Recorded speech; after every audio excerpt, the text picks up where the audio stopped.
We are back with a Fox News alert and brand new video of U.S. military drills over the Korean peninsula. It comes as tensions with North Korea are continuing to boil over. But despite it all, in Pyongyang, tourists are still traveling to the demilitarized zone, which separates North and South Korea. All right, one of them is former Fox and Friends weekend co-host Anna Kooiman. And by the way, she joins us right now from Seoul, South Korea. And we know the Secretary of Defense, the Defense Minister for South Korea, was in Washington yesterday meeting with Secretary of Defense Mattis. Hey, Anna. Hey, Anna. Hey, good morning. Great to see everybody and great to see everybody at home. It's an interesting place and time to find myself as a tourist here in Seoul, South Korea.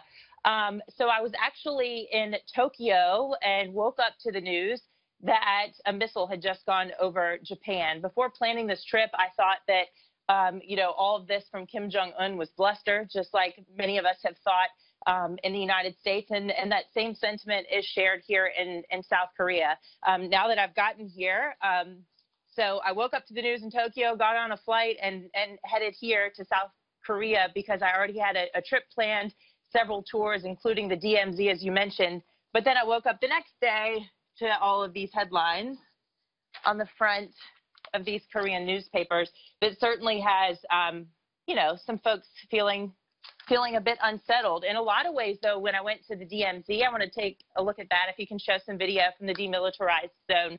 A lot of what was going on there was actually business as usual. And I talked to a handful of residents here in Seoul, and they said, we are so used to this, but this does feel a bit different because testing the free world, essentially, by firing a ballistic missile over Japan is not something that they do every day, right? It's something that North Korea did back in the 90s.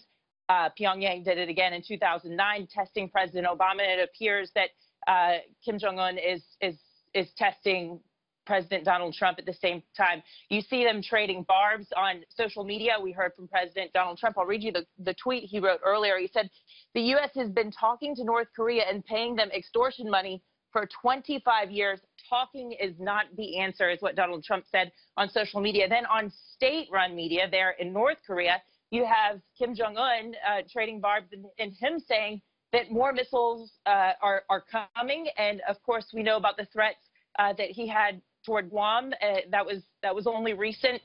We hope that if anything does happen, of course, that things will fizzle out the way that they did with the short-range missiles last weekend. Anna, let me ask you something. When you look around on the 38th parallel there, do you see a lot of American military? Do you see them mixed in with South Korean military? No, well, I'll tell you what, I was at the demilitarized zone, not at the JSA. I did go to the Dora Observatory, where you can use your binoculars and peek over the border and see into North Korea. You can see those blue buildings and what they call Propaganda Village, where they have propaganda going from megaphones on either side, of course, propagating their own messages. But, the tension there is palpable. I mean, it's something that everybody talks about that you can really feel. I mean, this is the closest that you will ever get to North Korea for a lot of people without either getting arrested or getting shot. We did have our passports checked multiple times. I did tour the 3rd Infiltration Tunnel, which is one of 4 tunnels that were discovered after the 1970s. North Korea has a long history of saying they're going to do one thing and not doing it and doing another. In that 3rd Infiltration Tunnel, I was told not to bring in my cell phone and got in trouble for trying to take it in there. So, security certainly seems tight, but they have a lot of people who are still taking those tours. Serious time. Stay safe there. Yeah, Anna Kooiman. Be careful, Anna. Thank you very much for your time. Go on Very vacation. fascinating. Next thing you know, she's in the eye of the storm with the world's #1 tyrant.